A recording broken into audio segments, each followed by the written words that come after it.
আসসালামু আলাইকুম। সূরা ইখলাস পাঠের মাধ্যমে কোরআনের এক দ্বিতীয় অংশ পড়ার সমান সওয়াব লাভ করা যায়।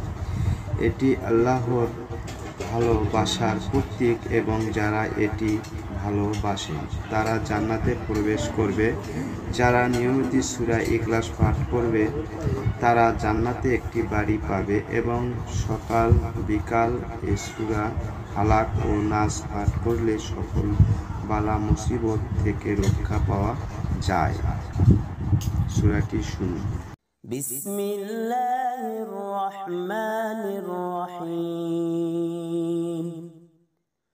কুল হুয়াল্লাহু আহাদ আল্লাহুস সামাদ লাম ইয়ালিদ ওয়া লাম ইউলাদ ওয়া লাম ইয়াকুল লাহু কুফুয়ান আহাদ।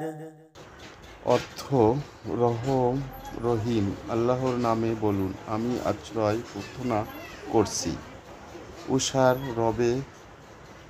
তিনি যা সৃষ্টি করেছেন তার অনিষ্ট থেকে, আর অনিষ্ট হয়ে রাতের অন্ধকারে যখন তা গভীর হয়, আর অনিষ্ট থেকে সময় নারীদের যার গিরায় হুক দেয়, আর অনিষ্ট থেকে হিংস্রদের যখন সে হিংসা করে।